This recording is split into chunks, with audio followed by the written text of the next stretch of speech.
नमस्कार, हम तो सवाल पूछेंगे। कैपिटल टीवी बिहार में आपका स्वागत है। आरजेडी सुप्रीमो लालू प्रसाद यादव इन दिनों सिंगापुर में है, अपनी बेटी रोहिणी आचार्य के घर पर है और रोहिणी आचार्य का आज जन्मदिन भी है। इन दिनों बिहार में एमएलसी चुनाव को लेकर जबरदस्त चर्चा हो रही है, तो दूसरी तरफ राबड़ी देवी के बंगले को लेकर भी घमासान मचा हुआ है।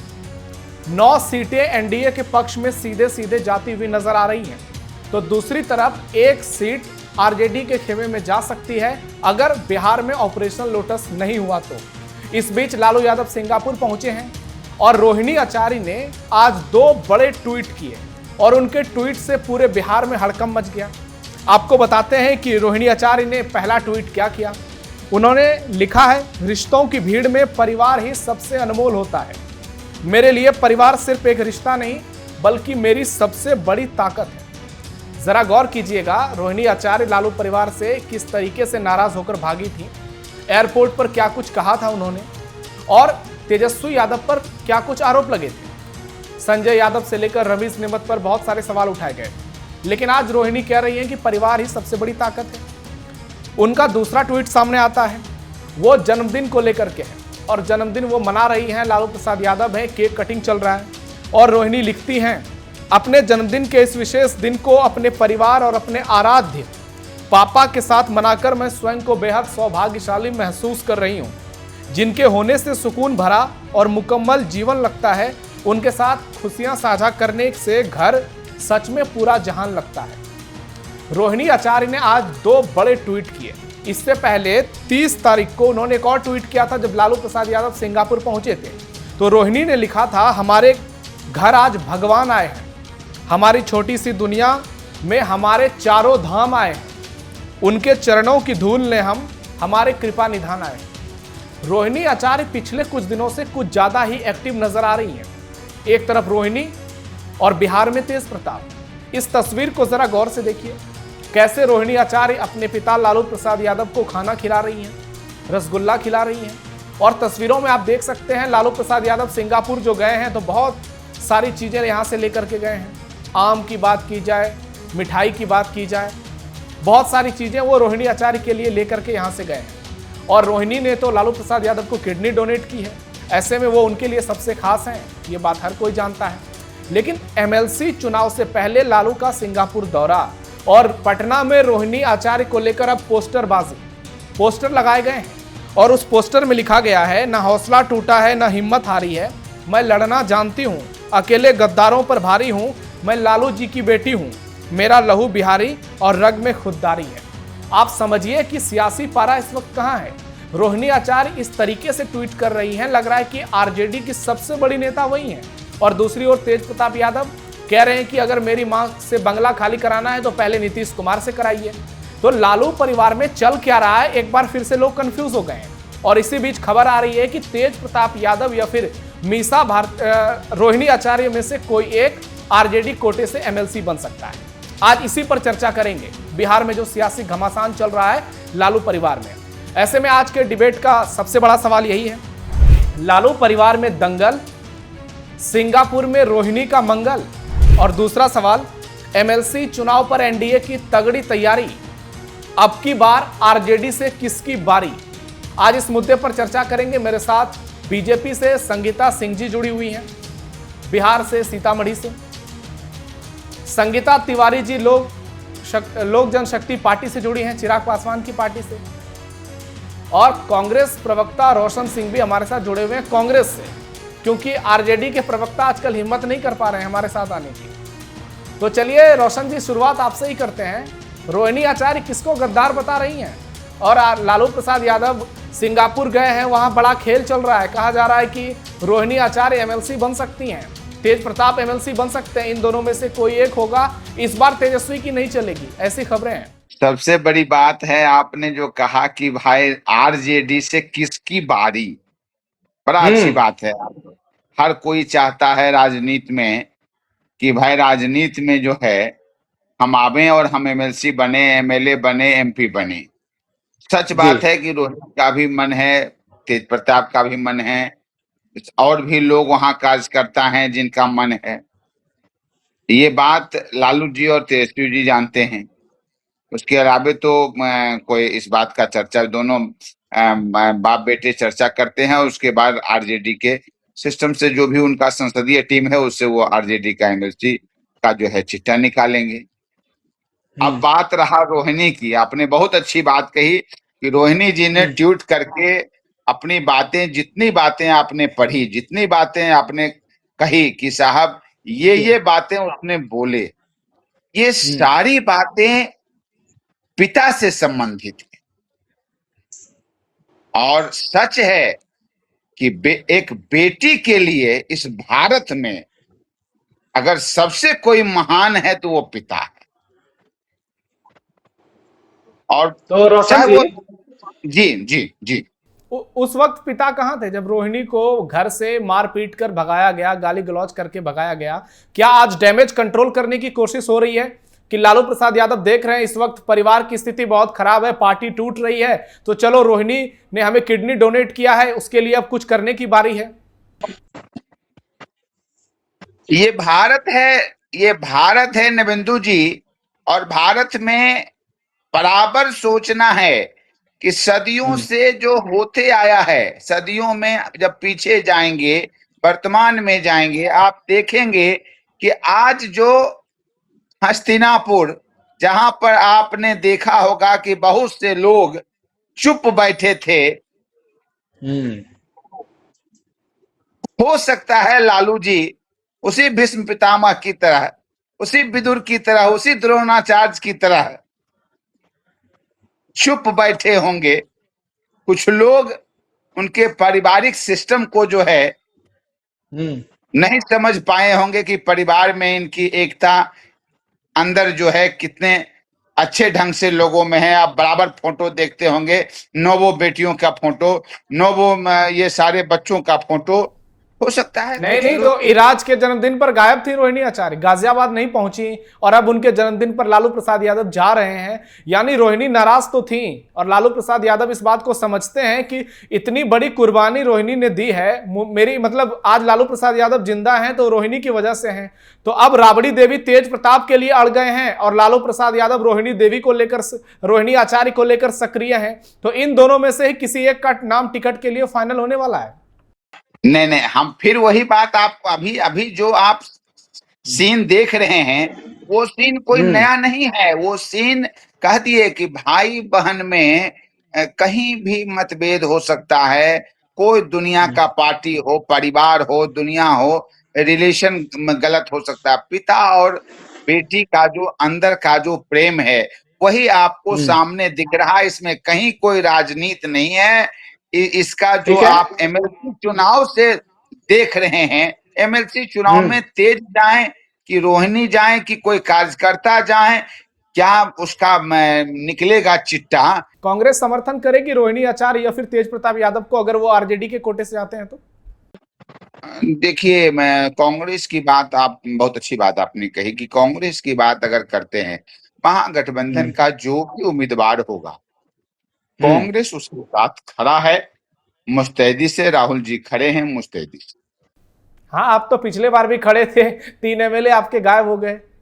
हाँ, ठीक बात आपने, इसका जवाब मैंने कहा था कि हमारे लोग, जो आपने कहा कि लोटस ऑपरेशन हो जाएगा तो सब लोग जो है वो 10वां सीट ले लेंगे। अब यहाँ तो मैं ये बात तो फिर से कहना पड़ेगा कि साहब जो है इस देश का जो मालिक है वो भगवान ही है। जो महंगाई और जो धार्मिक भावना और जो लूट घसोट और जो गिराओ और बनाओ, किसको खरीदो किसको बेचो, किधर ईडी किधर सीबीआई, इसी से आप कहते हैं ठीक है। जब भाजपा की बात आती है, जब उसके पर्चे खुलते हैं तो आपका कहना पड़ता है। देखिए नवेंदु जी, यही भारत है, इसी भारत को बनाए रखना। लौटता हूं आपके पास, लौटता हूं। आज आप गांव में हैं तो कुछ ज्यादा खुश लग रहे हैं, लग रहा है आम वाम ज्यादा आप खा रहे हैं गांव पहुंचकर। हम लोग दिल्ली में हैं तो बिहार के आम को बहुत मिस कर रहे हैं। संगीता सिंह जी से जवाब लेते हैं। संगीता सिंह जी, रोशन जी सीधे तौर पर कह रहे हैं कि 10वीं सीट अगर ऑपरेशन लोटस नहीं होता है तो आरजेडी जीत जाएगी, या जो भी गठबंधन का उम्मीदवार होगा वो जीत जाएगा। आप लोगों के तरफ से क्या उम्मीदवारों के नाम फाइनल कर लिए गए हैं एमएलसी चुनाव को लेकर के? क्या लेटेस्ट जानकारी है आपके पास? देखिए, पहले तो सभी को नमस्कार। और पहले तो जी। मैं भाई मेरे के सारे सवालों का जवाब देती हूँ। जो इन्होंने कहा हम्म। कि ट्विटर पे जो है रोहिणी आचार्य ने ये सब, तो एक बात तो साबित हो गया कि इनके लिए और उनके जो ट्विटर को जो उन्होंने ट्वीट किया है, अगर आप शब्दों को देखिएगा तो एक चीज तो एकदम साबित हो गई है कि इनको बिहार की जनता से कोई मतलब नहीं है। अभी भी ये परिवार में ही लपटाए हुए हैं चारों तरफ से, है ना। तो ये बात तो इनके ट्विटर से एकदम, ट्वीट जो उन्होंने किया एक के बाद एक, तो ये तो एकदम साबित हो गई कि जनता से कोई लेना देना नहीं है, केवल परिवार को ही इन्होंने सर्वोपरि। और हमारी पार्टी ऐसी है जो पूरी जनता को अपना परिवार मानती है, तो फर्क इतना है इनके। और ये बबुआ और बबुनी, ये लोग ट्विटर पे ही बैठ के ट्वीट करते हैं। जनता जमीनी स्तर पे क्या हो रहा है इनको कुछ नहीं पता है, ट्विटर करते हैं। यही लेकिन संगीता जी अगर 10वें अगर उम्मीदवार आरजेडी की तरफ से रोहिणी आचार्य या तेज प्रताप यादव बनते हैं, फिर आप लोगों के लिए दिक्कत हो जाएगी, क्योंकि खबरें तो चल रही है ना कि बीजेपी 10वीं सीट पर उम्मीदवार देने के लिए तैयारी कर रही है। ऐसे में तो फिर दिक्कत हो सकता है एनडीए गठबंधन को, क्योंकि तेज प्रताप और रोहिणी आचार्य के नाम पर पूरा गठबंधन जो है वो सहमत हो सकता है। अरे राज्यसभा चुनाव में भी पूरा गठबंधन एक साथ था भाई मेरे, क्या हुआ एन मौके पे। ये तो राजनीति इनकी चलती रहेगी। अरे और सारे सीटों पे हम विजय प्राप्त करेंगे, हमारी एनडीए की सरकार एकदम मजबूत है, इनको कोई चांस नहीं देंगे कि एक एमएलसी का भी सीट इन्हें मिल पाए। ये लोग बस परिवारवाद है इनकी। रोहिणी आदरणीय जो लालू प्रसाद जी जो सिंगापुर गए हैं, परिवार से मिलना जुलना, इस पे मैं कोई टीका टिप्पणी नहीं करना चाहती हूँ। लेकिन जनता बार बार एक बात पूछ रही है, क्या आरजेडी में नेतृत्व और टिकट का आधार संगठन और कार्यकर्ता और योग्यता, या सिर्फ परिवार? संगीता जी, सिर्फ परिवार, एक शब्द आके रुक जा रहा है, सिर्फ परिवार। अब इसका उत्तर आदरणीय लालू प्रसाद की पार्टी को देना संगीता है। जी, और किस आप कह रही हैं, लेकिन हम तैयार हैं, हम जनता के साथ हैं। नहीं, आप कह रही हैं संगीता जी कि 10 सीट आप जीत लेंगी, सारी सीटें, यानी ऑपरेशन लोटस का जो खतरा मंडरा रहा है वो सही खतरा है ना, जिसकी पुष्टि रोशन जी कर रहे हैं कि ऑपरेशन लोटस चलने वाला है, टूट फूट जो है अभी वो आप लोग करने वाले हैं दूसरे खेमे में, तभी तो 10वीं सीट आप जीतेंगे। देखिए, हम लोग कोई ऑपरेशन नहीं करते, हम डायरेक्ट डॉक्टर से मिलते हैं। अगर डॉक्टर जो भी अपना मेडिसिन देता है उसे खाते हैं और हम ठीक हो जाते हैं। कोई ऑपरेशन हमारे तरफ से नहीं चलता है। पेशेंट बीमार रहता है, उसका इलाज करना पड़ता है। अगर पेशेंट हमारे डॉक्टर के पास आता है तो उसको दवाई दी जाती है, ना कोई ऑपरेशन। अगर इनके ही लोग हमारे विचारों से प्रेरित होकर हमारे संगठन में आएंगे, हमारी पार्टी में आएंगे, हमारे एनडीए में आएंगे, क्या है तो इनको लगता होगा ऑपरेशन। लेकिन इनको अपने पार्टी के अंदर झांक के देखना है कि ये परिवारवाद से आगे निकलना है। अभी ये सब परिवार, अभी भी देख लीजिए रोहिणी आचार्य जी ने जो ट्वीट किया, लड़ा था ना चुनाव, किस तरह से बेइज्जत होके ये गई थी। इनके भाई ने ही इनको जूता, इन्होंने खुद इनके मुंह से इन्होंने कहा था कि भाई बहन ने मुझे जूते चप्पल से मारा, और एयरपोर्ट पे सब दुनिया के सामने कहा, जनता के सामने क्या कहा। आज ये बड़ी बड़ी बातें कर रही हैं। संगीता तिवारी जी, आरजेडी में क्या कुछ चल रहा है, क्योंकि आप भी तस्वीरें देख रही हैं, सोशल मीडिया पोस्ट देख रही हैं, तो एनडीए की नजर तो महागठबंधन पर है, लेकिन चिराग पासवान को लेकर भी बड़ी बड़ी बातें की जा रही है कि 9 में से 1 सीट उनको मिल सकती है। तो एमएलसी चुनाव को आप लोग कैसे देख रही हैं, और लालू परिवार पर आपकी क्या टिप्पणी है? सबसे पहले तो आपको बहुत बहुत धन्यवाद नंदू जी कि आप अपने चैनल से मुझे जोड़े। और ये बिहार के लिए जो एमएलसी का चुनाव जो होने जा रहा है उसको लेकर के चर्चाएं गर्म है बिहार में, ये बात सच है। और जिस तरह से अभी रोहिणी आचार्य जी ने ट्वीट किया है और जो सोशल मीडिया पे चल रहा है, उससे हम लोग भी कहीं ना कहीं आश्चर्यचकित है कि इनके लिए लालू परिवार के लिए जो है परिवार सबसे पहले आता है। जब कहीं चुनाव की बात आती है, चाहे एमएलसी की हो, लोकसभा की, विधानसभा की हो, तब इनको अपना परिवार याद आ जाता है। जिस समय रोहिणी आचार्य जी को घर से निकाला गया था और चप्पल जूते से उनके ऊपर हमला किया गया था, उस समय आदरणीय लालू जी अपनी बेटी के लिए क्यों नहीं खड़े हुए थे? हमने नहीं देखा था कि सोशल मीडिया पर उन्होंने आचार्य जी के लिए, रोहिणी आचार्य जी के लिए खुद अपनी बेटी के लिए एक शब्द कहा हो। आज जब उनको ऐसा लग रहा है कि पार्टी जो उनके आरजेडी की खुद की बनाई हुई पार्टी है, उस पार्टी में टूट हो चुका है और उस हिसाब से ये अपने संगठन को लेके नहीं चल पा रहे हैं। तो आज जब एमएलसी का चुनाव है तो वो चले गए अपनी बेटी को मनाने के लिए। उस ठीक बेटी है। को के लिए उस समय वो क्यों नहीं बोले थे जिस समय उसी बेटी को उन्हीं के सामने उनके भाई ने घर से निकाल दिया ठीक है, गया संगीता था जी। और बेइज्जत कर दिया गया था। हाँ ठीक है, एमएलसी चुनाव में आप लोगों को सीट मिलने जा रही है एनडीए की तरफ से। एक सीट पर तो चिराग पासवान दावा कर रहे हैं। बिल्कुल। तो कुछ नाम वाम बता दीजिए, किस संभावनाओं में कुछ चल रहा है तो। देखिए, ये एक सीट हम चूंकि एनडीए गठबंधन में है तो एक सीट जो सोशल मीडिया के आप लोगों के माध्यम से हमें भी जानकारी मिली है और पार्टी के तौर पर जो जानकारी है उसको मैं आप लोगों के सामने साझा करती हूँ कि एक सीट एनडीए गठबंधन में लोक जनशक्ति पार्टी रामविलास को मिलने जा रहा है। और जहां तक आपने कहा कि किसको मिलेगा, तो इसका मैं अभी पूर्ण रूप से पुष्टि आपके चैनल के माध्यम से नहीं कर सकती हूँ, क्योंकि ये हमारे शीर्ष नेता फैसला लेंगे कि किसको टिकट देंगे, किसको नहीं देंगे। और जहां तक हमारे राष्ट्रीय अध्यक्ष चिराग पासवान जी का बात है, तो वो हमारे लिए सम्मानित है। वो जो फैसला लेंगे वही हम लोगों का फैसला संगीता जी, होगा। और मुझे लग रहा है कि हमारे संगीता जी, राष्ट्रीय अध्यक्ष चिराग पासवान इस जी वक्त कार्यकर्ताओं जी। के लिए सोचते हैं और कार्यकर्ताओं को ध्यान में रखते हुए वो ठीक है, कार्यकर्ताओं को ओके। चुनाव लड़ाएंगे। जिस समय हमारी पार्टी टूटी थी, जिस लोगों ने उनका साथ संगीता जी, दिया मैं था, इसी पर आ रहा हूँ। संभव वो उसी हिसाब से एक संगीता जी, कार्यकर्ता को जरूर चुनाव ओके, मैं इसी पर आ रहा हूं। ये बताइए कि राबड़ी देवी के साथ जो कुछ हो रहा है बिहार में, क्या वो ठीक हो रहा है? उनसे जो बंगला खाली कराया जा रहा है। सबसे पहले तो मैं बताऊं कि ये एक कानूनी प्रक्रिया है और उसमें जो कानून जो कहता है, नियम जो कहता है, उसके तहत उनको बंगला खाली करने का जो अनुमति दिया गया, जो आदेश आया है, उससे हमें लग रहा है कि इनको खाली करना चाहिए। और इसमें ना तो इसे बहुत तुल देने की बात है कि जिस तरह से हमने संगीता जी, संगीता जी, मैंने ये सवाल इसलिए किया क्योंकि चिराग पासवान के साथ भी यही हुआ था। आपको याद होगा जब पशुपति पारस 5 सांसदों को लेकर मोदी सरकार में मंत्री बन गए थे, तब चिराग पासवान से बंगला खाली करा दिया गया था। उस वक्त एलजेपी की ओर से बहुत शिकायतें की जा रही थी। लेकिन जब आज राबड़ी देवी की बारी आई है तो एनडीए गठबंधन को मैं देख रहा हूं, सब लोग एक स्वर में कह रहे हैं कि कानूनी प्रक्रिया का पालन होना चाहिए। तो उस समय क्या हुआ था, आज क्या हो रहा है? और अगर कानूनी प्रक्रिया का पालन हो रहा है तो फिर तेज प्रताप यादव ने तो सही कहा कि नीतीश कुमार को क्यों दिया गया है बंगला, वो भी तो पूर्व सीएम हो गए। देखिए, वो दिन भी मुझे याद है और हमारी पार्टी को भी हमेशा याद रहेगा, हम लोगों को भी याद रहेगा कि जिस तरह उस समय हमारे नेता के ऊपर जो नोटिस दिया गया था बंगला खाली करने के लिए, उन्होंने समय लिया था और जिस तरह उनको बंगला खाली कराया गया था, ये दुखद बात है हमारी पार्टी के लिए जो उस समय हुआ था।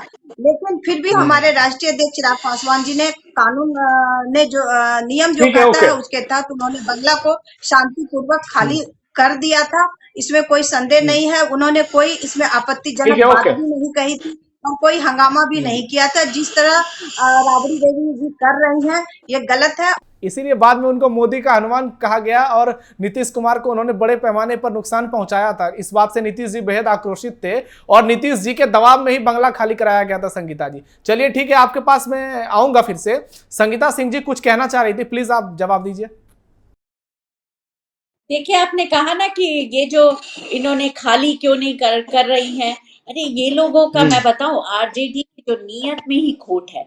ये लोग ने बिहार का, इनके शासन काल में आपको याद होगा कि इन्होंने पूरा जमीन नौकरी के बदले हथिया लिया था। अब ये इनकी नजर समय पे भी है। अरे ये तो क्रिया इनको अपने के आराम से चले जाना चाहिए। बहुत सारे इनके फ्लैट है, बहुत सारे इन्होंने हथियाया हुआ, बहुत सारा जमीन है। अब इतना हंगामा करके लोगों का की तरफ को इतना आकर्षित करने की जरूरत नहीं है। अरे जनता के बीच में आइए, जनता ने आपको ठुकरा दिया। 25 सीटों पे आप सिमट के रह गए हैं। अब एक सीट एमएलसी के लिए भी दौड़ा भागी कर रहे हैं, वो कुछ होने वाला नहीं है। ट्विटर पे बैठ के ट्वीट कीजिए। ट्वीट करने से जनता का काम नहीं होता। जनता विकास चाहती है, जनता कार्य चाहती है। हर साथ साथ होना चाहिए और परिवार में रहिएगा तो इसी तरह से परिवार का अस्त होता जाएगा। अब मैं रोशन जी के पास आता हूं। रोशन जी, क्या चल रहा है ये परिवार में? एनडीए गठबंधन कह रहा है कि ये बहुत बड़ा नाटक चल रहा है, सबसे पहले तो जो बीजेपी के लोग हैं ये बोलना बंद कर दें कि साहब परिवार साहब, ये तो परिवार पार्टी नाम दे देना चाहिए। जो अभी मंत्रिमंडल हम देख रहे हैं, किसका परिवार छूटा है और कैसे कैसे परिवार जुटा है साहब। अब परिवारवाद का तो माने उसका कह सकते हैं हद पार कर गया है। इस पूरे देश में कोई राज्य में इस ढंग का मंत्रिमंडल और इस ढंग का जो है वो सिनेरियो नहीं दिखता होगा, जिस ढंग का सिनेरियो आज एनडीए में परिवारवाद का दिख रहा है। पता करो तो यही पता चलता है कि फलना फलना का बेटा है, फलना फलना का दामाद है, वो उसका बेटी है। मतलब जब भी वही लेगा जो परिवार के तहत। जी जी, आप उन पर आरोप लगाते हैं, वो लोग कहते हैं कि ये चीज उन्होंने आप लोगों से सीखा है। हर राज्य में आपकी यही स्थिति रही थी 60 सालों तक। हाँ सही सही सही, उन्होंने कहा कि हमारे लिए जो है ये पता करने की चीज है कि सिद्धारमैया या डीके शिव कुमार या अभी ये जो भी लोग हमारे सीएम हैं या सुक्खू, ये किसके बेटे हैं, कहाँ इनके बाबूजी राजनीति में थे, कैसे इनका पदार्पण हुआ, ये तो पता करने की चीज है कि साहब अशोक गहलोत के बाबूजी कहाँ से राजनीति करते थे और वो कैसे राजस्थान के। नहीं रोशन जी, आप अपने सहूलियत के हिसाब से जवाब दे रहे हैं। मैं आपको ऐसे हजारों नाम गिना सकता हूं, बीजेपी को भी कांग्रेस को भी। आप दोनों पार्टियों में खूब परिवारवाद हो रहा है और ये बड़े पैमाने पर देखने को मिल रहा है। लेकिन यहां पर बातचीत रोहिणी आचार्य को लेकर हो रही है। आप रोहिणी आचार्य को लेकर जवाब दीजिए कि रोहिणी आचार्य को लेकर अब सीधे सीधे यही कहा जा रहा है कि इतना कुछ हुआ लालू परिवार में, सब कुछ नाटक था, फिर से परिवार जो है एक होने जा रहा है। हालांकि परिवार आपस में अगर लोगों के बीच कड़वाहट कम हो रही है तो अच्छी बात है, लेकिन ये बिहार की जनता आपको लेकर के बहुत सारी बातें कर रही है। सोशल मीडिया पर ये लोग कमेंट कर रहे हैं कि लालू परिवार में सिर्फ और सिर्फ ड्रामा हो रहा है। सोशल मीडिया पर ड्रामा वही लोग बोल रहे हैं जिनको पारिवारिक विघटन, परिवार में विचार का अंतर होता है और वो अंतर धीरे धीरे, चाहे किसी का परिवार हो, हमारा हो, आपका हो, दुनिया का किसी का परिवार, अब वो प्रेम थोड़ा सा नफरत जो है प्रेम में बदल रहा है।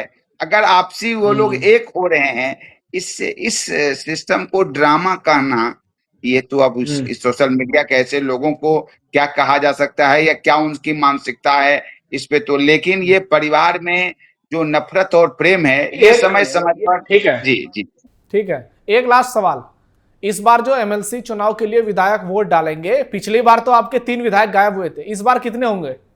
ये गायब तो नहीं होंगे, हमारा तो 6 के 6 विधायक वोट डालेंगे। लेकिन एक बात हम जरूर कहेंगे कि डर लगता है साहब, डर लगता है कि ये जितने चीज खरीद रखे हैं, ईडी, सीबीआई, चुनाव आयोग और तरह तरह के चीज। ठीक है, Sangeeta Singh ji closing comment 30 second में। देखिए, इनको हर चीज में डर लगता है। कि डर किसको लगता है? जो गलत करता है, जो सत्य करता है, वो कभी नहीं डरता नहीं है, वो आगे बढ़ता है। इनको डर इसलिए लगता है क्योंकि इन्होंने ये गलत करने जा रहे हैं। और ये इनसे पूछिए, मैं भी एक प्रश्न इनसे भाई मेरे से पूछती हूँ, क्यों आपको क्यों डर लगता है? क्यों आपके जो इसलिए कि शुभेंदु, इसलिए कि हेमंता चाहते हैं? नहीं, इसलिए कि वॉशिंग मशीन। मेरी बात को let me complete the sentence और मेरी बात वॉशिंग मशीन से डर लगता है। नजर आ रहा है भाई मेरे, वॉशिंग मशीन से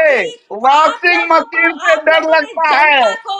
कहाँ पहुंचा दिया था। और हमारे वॉशिंग मशीन से डर लगता है, वॉशिंग मशीन से। इस वॉशिंग मशीन में धूल के लोग निकल जाते हैं।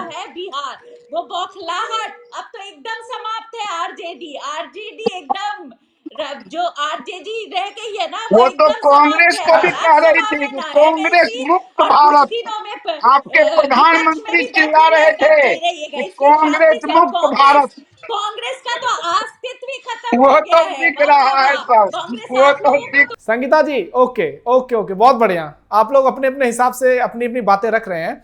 संगीता तिवारी जी, एक क्लोजिंग कमेंट 10 सेकंड में चाहूंगा कि अगर लोजपा रामविलास को एमएलसी चुनाव में एक सीट नहीं मिलती है, तो क्या आप लोगों की नाराजगी बढ़ेगी एनडीए में? देखिए, जहाँ आपने कहा कि क्या नाराजगी बढ़ेगी, तो मैं इस बात पे अभी कोई कमेंट्स आपके चैनल के माध्यम से नहीं कर सकती हूँ, क्योंकि यहाँ पे नाराजगी की कोई बात ही नहीं है। एनडीए गठबंधन जो फैसला लेगी उस फैसला को सब लोग मानेंगे, और एनडीए गठबंधन में जो भी फैसला लिया जाता है वो सबसे के सहमत से ही लिया जाता है, इसलिए कोई इसमें डरने वाली भी बात भी नहीं ठीक है, है। कोई फूट वाली भी ठीक है बात संगीता जी, नहीं है। ओके। मैं इसलिए कह रहा था क्योंकि पटना से खबर आई है कि जीतन राम मांझी अड़ गए हैं कि यदि चिराग को देंगे तो मुझे भी देना पड़ेगा।